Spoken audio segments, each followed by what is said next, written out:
alone, crying every morning. He has no chance to give thanks to you, Lord. I am here to give thanks and praises. Oh Lord, you are so good.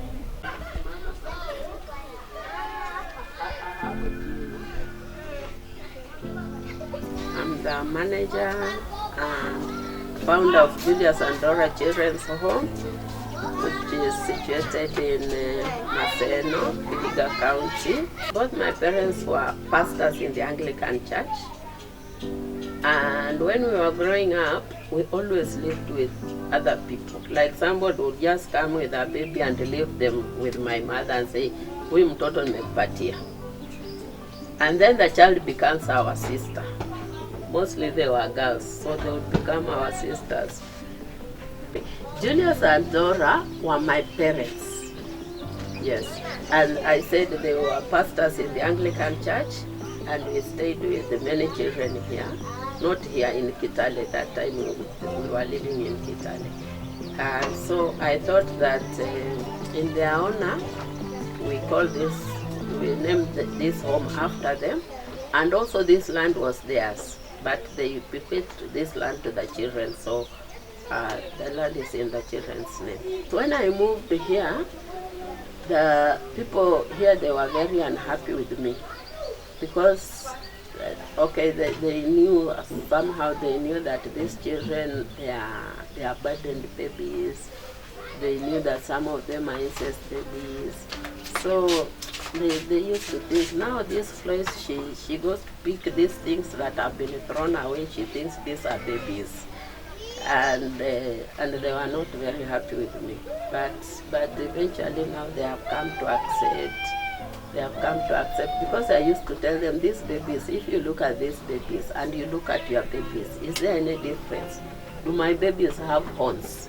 This home was registered in 2005, but we took in our first baby in 2007, and now we have 40 children. We have 16 girls and 25 boys. Now, the home was registered to cater for children who have been abandoned and those ones needing protection. The children I have, they are between the ages of 14 and 2 weeks. Because we take infants also. The abandoned babies, when a girl gets an incest baby, they are not even allowed to look at the baby. They cannot even breastfeed. They don't name the baby. They don't do anything. So we get babies of 1 day old. Yeah, straight from the day they are born. 14 of our children go to boarding school, because our nearest school here is a Vlaco Primary, and people from around this area feel that Vlaco Primary is a very good school. So it is really, really congested. There are so many kids in that school. That is why I decided the best thing really we can give to these children is a good education.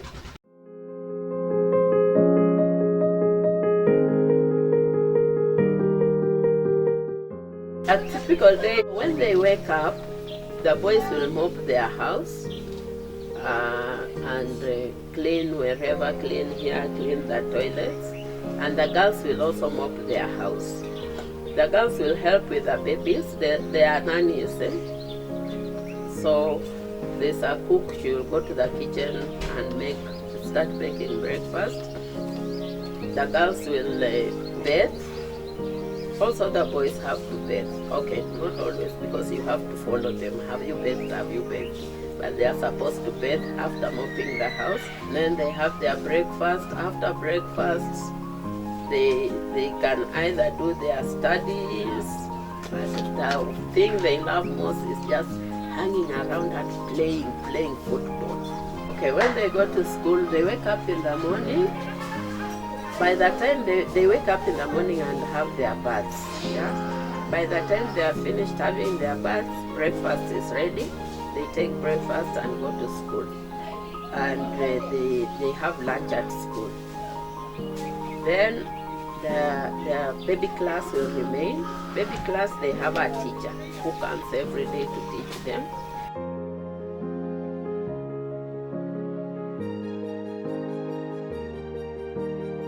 Now, when it comes to adoption, I think the process is so long, and for some reason, I think it doesn't work very well, because there are quite a number of people who have been here asking about adoption, and then first you cannot come here and say, oh, I like this baby, can I adopt this one? No.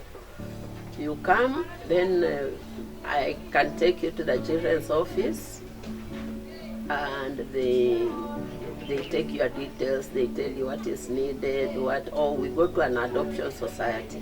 Most adoption societies are in Nairobi. There is only one adoption society in Kisumu called Little Angels. So you go, you talk to them, they give you the conditions and everything, and then the process starts. But it can take even 5 years before you get the baby.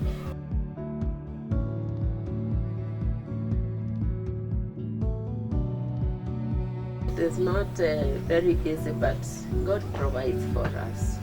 Yeah. Because there is no day these children have ever slept hungry. There is no day they have missed school, and there's no day that the ones who go to boarding have been chased out of boarding because of school fees. No.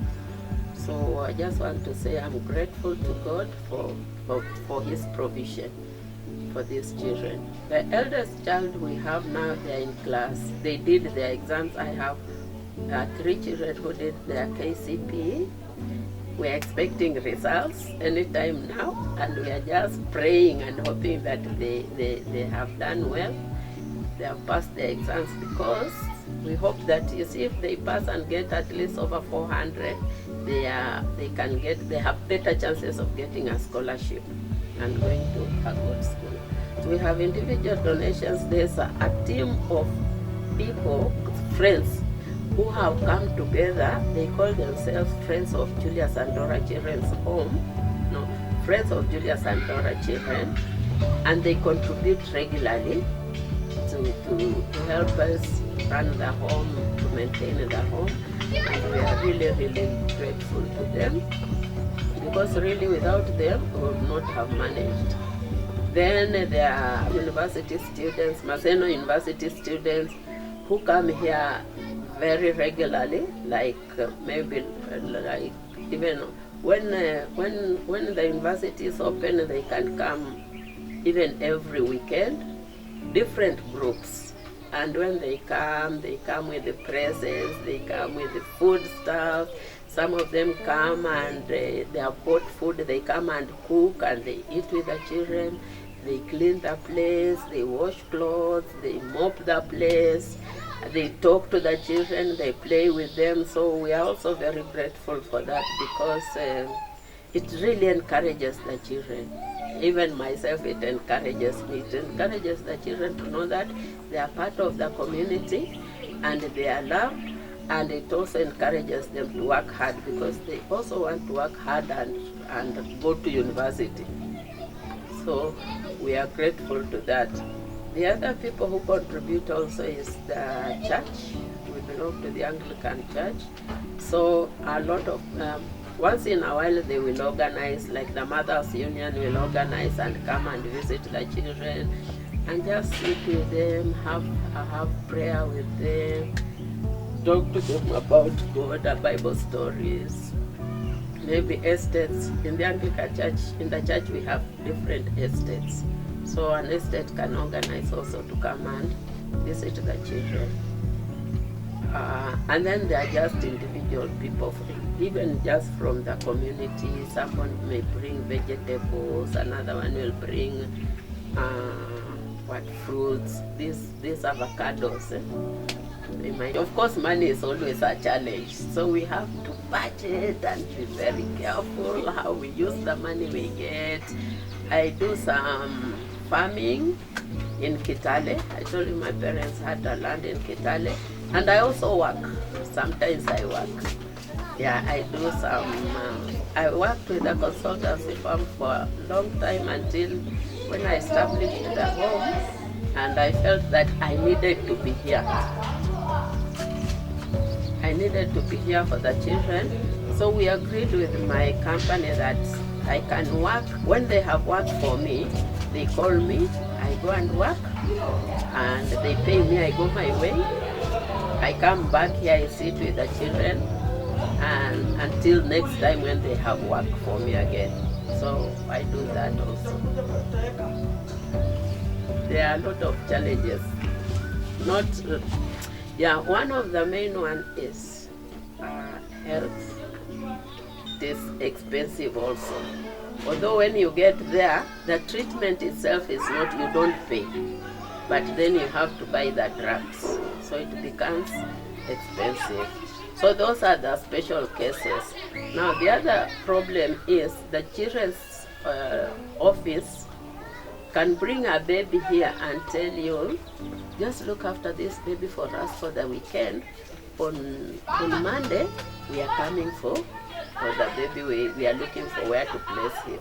Actually, you'll never see those people. They will not appear. Like I have a boy here who is mentally challenged. He was brought by child welfare, and they told me, this boy, can he just stay here? He cannot stay in police cells.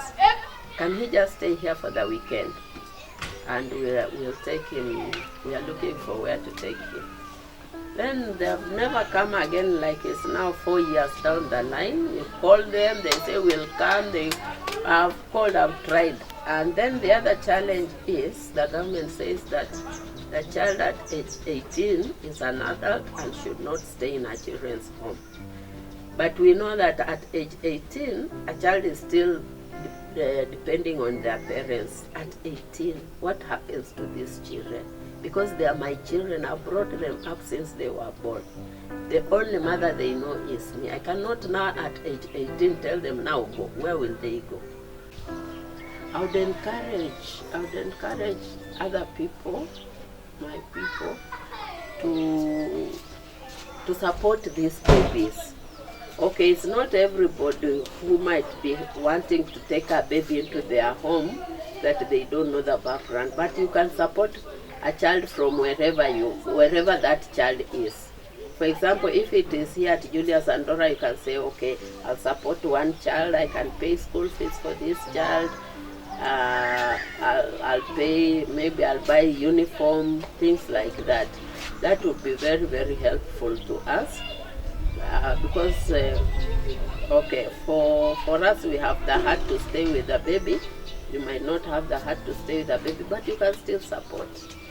Those ones who are willing to adopt, I would really encourage them to adopt. I know the journey is long, the process is long, but if you are determined, you can make it.